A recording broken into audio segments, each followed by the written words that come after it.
بسم اللہ الرحمن الرحیم۔ آج ہم جب اللہ کے ذکر سے غافل ہوتے ہیں تو پھر گناہ کرتے جاتے ہیں، سلسلہ رکتا ہی نہیں ہے۔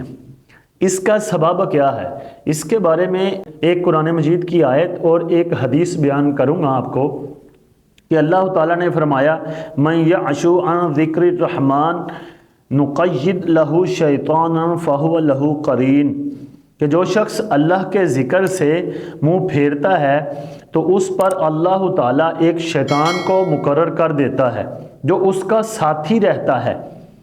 یعنی جب انسان اللہ کے ذکر سے غافل ہوتا ہے تو اس شخص کے دل پر اللہ تعالیٰ ایک شیطان مسلط کر دیتا ہے، جس کی وجہ سے وہ جو شیطان ہے وہ انسان کو وسوسے ڈالتا رہتا ہے، تو انسان گناہ کرتا جاتا ہے، واپس آتا ہی نہیں۔ لہٰذا ہمیں اللہ کا ذکر کرنا چاہیے تاکہ وہ شیطان بھاگ جائے۔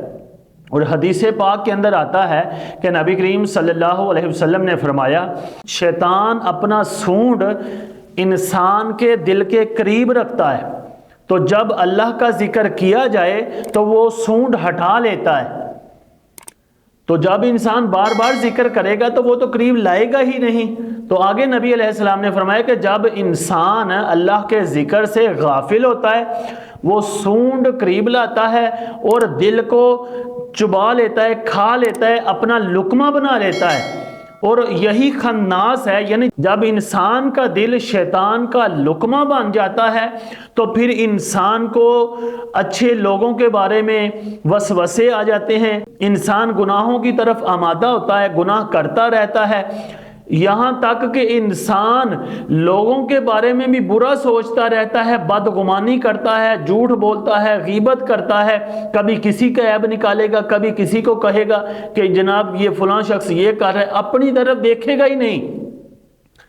آج یہی ہو رہا ہے کہ ہر شخص جج بن جاتا ہے اسی وجہ سے کہ اس کا اپنا دل شیطان کا لقمہ بن جاتا ہے، وہ لوگوں کی طرف دیکھتا رہتا ہے، اپنی طرف دیکھتا ہی نہیں۔